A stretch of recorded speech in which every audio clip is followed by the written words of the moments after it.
كانوا قليلا من الليل ما يهجعون وبالأسحار هم يستغفرون. Semua keadaan jiwa kita, hati kita, perasaan-perasaan kita sudah lebih dulu bahkan pernah dirasakan oleh Nabi Muhammad SAW. Kalau Anda pernah gelisah, Nabi dulu pernah gelisah. Kalau Anda bahagia, Nabi juga pernah bahagia. Kalau Anda merasakan kekhawatiran, Nabi dulu pernah khawatir.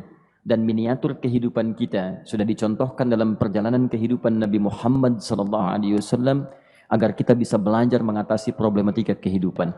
Allahu Akbar, kalau beliau tidak diutus oleh Allah, kita tidak tahu bagaimana cara menyelesaikan pemetaan kehidupan kita hingga dengan saat ini. Bahkan satu ketika, pernah beliau kemudian dalam masa yang telah panjang berdakwah, qadarullah kemudian ada wahyu yang jeda datangnya tidak seperti biasanya. Biasanya datangnya cepat, berganti hari turun wahyu, ganti pekan turun wahyu. Ini beberapa masa wahyu belum turun. Ada hikmah di balik itu. Teman-teman sekalian, tiba-tiba beliau naik ke atas bukit, wahyu belum turun juga. Pulang ke rumah, belum turun juga. Sampai keadaan itu terlihat oleh kalangan kafir Quraisy dan mereka berkata, lihatlah Muhammad sudah gila. Dituduh gila. Jadi kalau Anda cuma dituduh dengan hal-hal yang ringan, dituduh soleh, kan? Dituduh kemudian orang yang berubah, dituduh semakin beriman dan sebagainya, barangkali itu lebih baik. Nabi dituduh gila, Anda bayangkan. Tuh Muhammad sudah gila. Muhammad sudah ditinggalkan oleh Tuhannya. Muhammad sudah kehilangan pegangannya. Muhammad sudah tidak punya orientasi. Orangnya sudah nggak jelas, bolak-balik tidak karuan. Naik ke atas bukit seakan-akan orang yang frustasi dan seterusnya. Tapi tahukah Anda apa yang terjadi? Setelah berbagai cacian, makian, tuduhan macam-macam diterima oleh Nabi SAW, lantas tibalah masanya Allah menurunkan satu surah, bahkan disandingkan dengan surah yang lainnya, bersandinglah dua surah ini secara bersamaan turun. Surah ke-93 dan surah ke-94-nya. Terkait berkelindan, memberikan satu harapan yang sangat panjang. Kata Allah, وَالضُّحَى وَاللَّيْلِ إِذَا سَجَى ما ودعك ربك وما قلى وللآخرة خير لك من الأولى ولسوف يعطيك ربك فترضى ألم يجدك يتيما فآوى ووجدك ضالا فهدى ووجدك عائلا فأغنى فأما اليتيم فلا تقهر وأما السائل فلا تنهر وأما بنعمة ربك فحدث. Ya Muhammad, saya bersumpah dengan waktu duha. Kalau kita baca dengan ilmu balaghahnya, itu bukan sekedar sumpah mengilustrasikan waktu duha. Karena di ilmu balaghah itu nanti ada 3 turunan ilmu. Ada disebut ilmu ma'ani, ilmu mencari kata-kata sehingga ungkapannya sesuai untuk disampaikan. Mana kata-kata yang tepat untuk disampaikan dalam konteks yang ingin dibicarakan. Itu ma'ani namanya. Kemudian setelahnya ada ilmu bayan, bagaimana mengemas kosakata yang bagus ini sehingga bisa disampaikan dengan jelas, orang tidak bingung menerimanya, paham maksudnya. Kemudian setelah itu kadang-kadang jelas kalimatnya, tapi kedengarannya tidak indah. Woi, rapatkan, woi, apa belum paham juga? Rapatkan saf. Nah, memang jelas, tapi nggak ngenakin. Maka bagaimana caranya disampaikan dengan jelas, tapi hati kita terasa nyaman, memuji. Terasanya nyaman diserahkan kepada Allah, tapi ada kebahagiaan, disampaikan tidak terasa tergurui, diperintahkan serasanya diberikan jalan untuk mendapatkan kebaikan. Maka yang ketiga disebut dengan ilmu badi' namanya. Ilmu menghiasi kalimat yang disampaikan sehingga terasa dengan nikmat. Turunannya nanti ada majaz namanya. Mengambil sebuah kalimatnya untuk diposisikan pada kalimat yang nyaman disebut dengan kinayah turunannya. Maka teman-teman kata Allah, wadduha. Diterjemahkan demi waktu duha, bukan sekedar waktu duha, karena duha itu ada cahaya yang indah, dirasakannya enak. Antum keluar waktu duha kan enak tuh, berjemur, kata orang Sunda moyan gitu kan, datang, bahkan sampai dianalisis ada vitamin D-nya bisa terasakan, ya. Kemudian setelah itu ada kenikmatan, enak suasananya, seakan-akan dunia milik sendiri, yang lain numpang. Wah, nyaman keluar itu. Baik, jadi wadduha itu ingin bersumpah mengilustrasikan waktu kenyamanan yang pernah dilalui. Kalau dalam bahasa tafsir yang luasnya, saya bersumpah Muhammad, demi segala kenikmatan yang pernah engkau rasakan dalam hidupmu, seperti engkau merasakan cahaya duha itu. Engkau pernah senang, saya bersumpah dengan kesenanganmu. Engkau pernah tenang, saya bersumpah dengan ketenanganmu. Engkau pernah nyaman, saya bersumpah dengan kenyamanan yang pernah engkau rasakan. Wal-laili idza saja. Dan aku pun bersumpah demi gelapnya malam. Demikian terjemahannya. Bukan sekedar gelapnya malam, saja itu sesuatu yang pekat. Ya, ini belakang kelihatan agak gelap nih. Untuk memberikan proyek, kesini aja Pak, saya cuma ngasih contoh. Ini contoh. Saya bukan mengeluh, bukan, ingin memberi contoh. Ya, contoh pada ilustrasi yang mau saya sampaikan. Nggak apa-apa, biarkan saja. Saya mau contoh kasih kata saja. Ya, ini belakang agak gelap untuk memproyeksikan cahaya ke sini. Tapi yang mau saya sampaikan, kalau gelapnya begitu pekat, semua cahaya ini nggak ada. Cahaya nggak ada nih, sama sekali tidak kelihatan. Saya mau tanya pada Anda, beraktivitasnya mudah atau sulit? Mudah nggak menemukan sendal Anda di luar? Belum tentu. Menemukan jalan keluar pun belum tentu mudah. Anda mesti meraba-raba jalan. Anda mesti kemudian melihat sesuatu dengan pandangan mata hati Anda. Raba, dan sebagainya. Sampai menemukan jalan itu pun belum tentu benar. Itulah yang disebut dengan gelapnya malam saja pekat. Kadang-kadang ada orang yang menghadapi satu kesulitan yang pekat, suasananya siang, cuman karena masalahnya begitu pekat seakan-akan membuat diri dia gelap. Jalan susah, limbung gitu. Kenapa gelap ya? Padahal terang. Karena masalah menggelimuti dirinya seakan-akan dia diselimuti masalah yang gelap. Bimbang dia, makan nggak enak, minum nggak nyaman, dan seterusnya. Ya biasanya makan ayam tenang, ini dikasih yang lebih enak juga rasanya pahit, nggak enak zamannya. Maka kalau kita ilustrasikan dalam suasana tadi Muhammad, saya bersumpah, engkau pernah hidup nyaman, ataupun engkau mengalami masalah yang sangat pekat dalam kehidupan. Engkau alami sesuatu yang dahsyat, sampai engkau bingung, bimbang, pekat, mereka menuduhmu dengan macam-macam. Ma wadda'aka rabbuka wa ma qala. Saya pastikan kepadamu, dalam keadaan nyamanmu seperti dulu, ataupun engkau bimbang seperti sekarang, Tuhanmu tidak akan pernah meninggalkanmu, ataupun menuduhmu gila. Orang-orang yang dekat dengan Allah subhanahu wa ta'ala, maka Allah akan menjaganya, baik dalam keadaan yang tenang dan nyaman, ataupun dalam kesulitan yang luar biasa.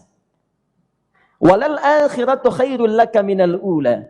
Nanti saya akan tunjukkan kepadamu, jika kamu telah tabah dan sabar menerima cacian mereka, menerima tuduhan mereka, nggak apa-apa, ini kan muqaddimah.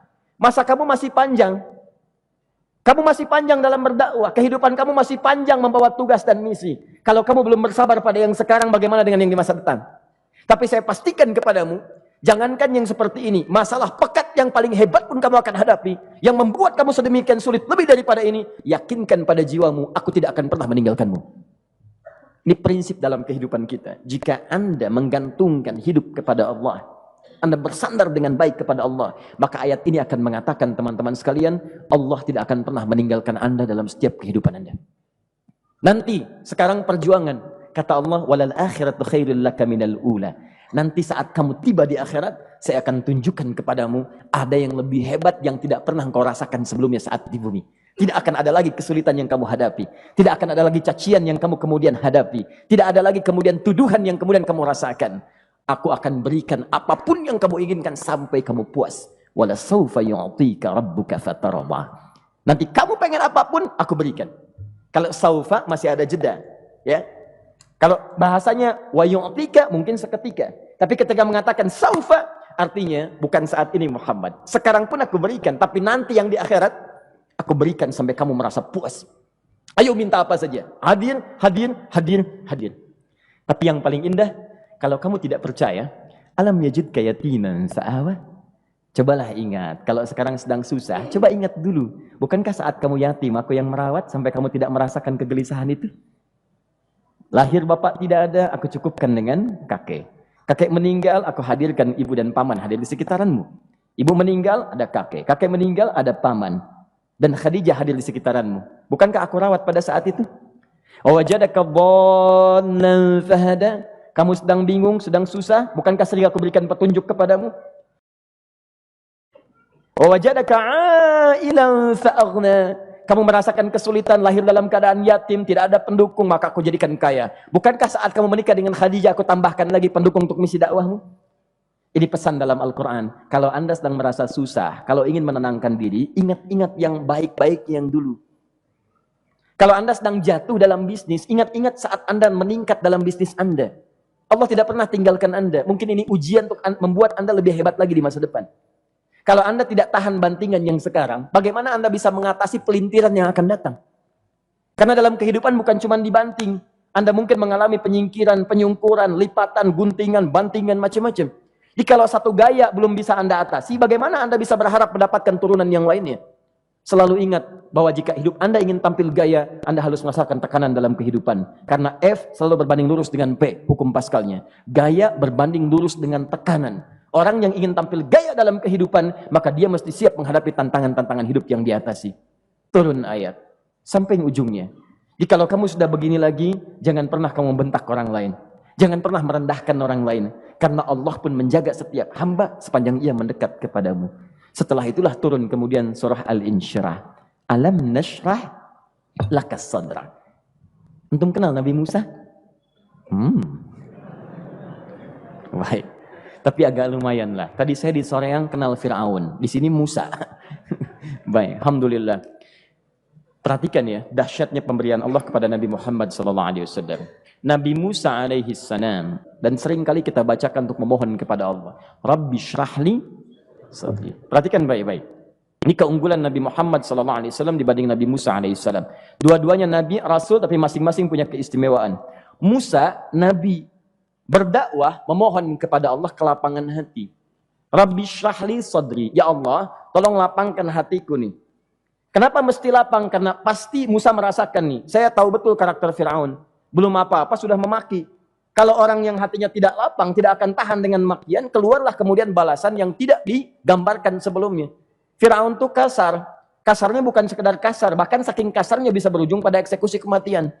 Saya contohkan tadi di sore yang ini, saya nggak suka dengan rambutnya nih, kata Fir'aun. Bukan nyuruh nyukur mas, tolong pisahkan kepala dari badannya. Gitu gayanya tuh, Fir'aun. Ya. Bukan nggak ngenakin, susah dengan Fir'aun itu. Jadi kalau belum apa-apa datang Musa ke situ, hatinya tidak seluas samudra, hatinya tidak lapang, cuman seluas gelas, tidak akan sabar menerima cacian Fir'aun. Begitu datang dicaci, dasar anak gak tahu diri, gak tahu malu, sudah saya rawat begini. Ya Allah, saya bosan dengarnya, matiin aja sekarang. Musa Nabi berdoa dikabulkan. Cuman kalau Fir'aun kemudian ajalnya misal wafat pada saat itu, tidak akan jadi contoh kepada kita untuk kekinian. Bagaimana orang yang bebal untuk bertobat kepada Allah Subhanahu wa Ta'ala. Bagaimana penyimpangan dalam kedudukan. Bagaimana dia kemudian akrab dengan pengusaha yang gelap. Di pengusaha gelap berpartner dengan penguasa zalim. Sudah ada dari dulu. Pengusahanya disebut dengan Qarun. Kemudian mohon maaf, ya, yang pemimpinnya disebut dengan Fir'aun. Tokoh intelektualnya disebut dengan Haman. Makanya cerita ini komplit di Quran. Sudah ada. Di setiap persoalan dalam kehidupan masyarakat disebabkan tiga hal yang berkolaborasi. Kalau bukan penguasa zalim, berpartner dengan pengusaha gelap, ditopang oleh intelektual yang sembrono. Itu persoalan. Jadi kalau ada sekarang intelektual menyalahgunakan kepintarannya, dia terlambat, sudah ada Haman dulu. Dan gak usah bersaing, dia bisa bikin piramida, Anda belum tentu bisa membuatnya. Kalah Anda, masih kalah hebat. Ya, jadi kalau dititipkan sesuatu, jangan disimpangkan. Yang ingin saya sampaikan, Musa mengatakan, Rabbi syrahli sadri. Nabi berangkat berdoa dikabulkan oleh Allah. Nabi Muhammad belum minta turun ayat. Alam nashrah laka sadra. Yang ini minta, Rabbi syrahli sadri. Nabi Muhammad, alam nashrah laka sadra. Muhammad, mulai dari peristiwa, sehingga engkau akan lebih sabar lagi menerima tantangan-tantangan dakwah. Mulai sejak itu, jangankan dimaki, dilempar batu di Taif. Dari Mekah, pergi ke Taif. Dengan Zaid kemudian. Sampai di Taif mendapatkan sesuatu yang tidak dibayangkan sebelumnya. Kalau cuma dihentikan saat mengajar, wajar. Ini dilempari batu. Anda bayangkan? Bisa kebayang nggak? Lempari batu tuh. Dilempar. Zaid jadi tameng, berdarah-darah, kemudian mundur. Mundur, beristirahat di bawah tepian pohon. Begitu beristirahat, datang malaikat penjaga dua gunung. Turun malaikat. Dengan kesal mengatakan, Ya Rasulullah, mud yadaika ilas sama. Ya Rasulullah, angkat tanganmu ke langit, minta kepada Allah, aku angkat dua bukit di Taif, aku himpit keduanya mereka. Aku himpit penduduk Taif dengan dua bukit itu. Apa jawab Nabi? Karena sudah mendapatkan kelapangan, ketenangan, belajar dari peristiwa-peristiwa tadi, indah jawabannya. Lah, katanya, tolong jangan lakukan. Innahum qaumun la ya'lamun. Mereka belum paham saja. Mereka belum mengerti. Tolong jangan lakukan. Aku bermohon kepada Allah. Boleh jadi nanti di masa depan akan ada hamba-hamba terbaik yang lahir dari bumi Taif ini. Kemudian beliau berkata, Rabbi, ina man takilluni. A'ila qaribin yu'limuni am ila ba'idin yu'dhini fa ana radin ma lam taghdab ilayya. Ya Allah, kemana lagi engkau akan utus aku untuk berdakwah setelah peristiwa ini? Apakah tempatnya lebih dekat aku jangkau sekarang, tapi di situ aku akan disakiti lagi? Ataukah jaraknya masih jauh, tapi di tempat itu aku akan dizalimi lagi? Aku ridha ya Allah dengan itu semua, asalkan engkau tidak marah kepadaku. Asalkan engkau tidak marah kepadaku. La haula wala quwata illa billahil aliyil azim. Begitu kelapangan itu muncul, ridha dengan ketetapan dan siap, tabah, kuat, hadir dalam jiwanya. Tiba-tiba turun undangan, tunaikan Isra dan Mi'raj. Diangkat statusnya, naik mendekat kepada Allah Subhanahu wa taala. Dihilangkan bebannya, wa wada'na anka wizrak alladzi anqadha dhahrak. Itu hikmah, teman-teman. Barangkali kalau antum saat ini datang ke masjid ini untuk kajian, sedang bawa beban, ada kesulitan, penuh dengan macam-macam, barangkali dibacakan surat Ad-Duha tadi untuk memberikan harapan kepada Anda. Ini bukan PHP, karena ini bukan masalah urusan manusia.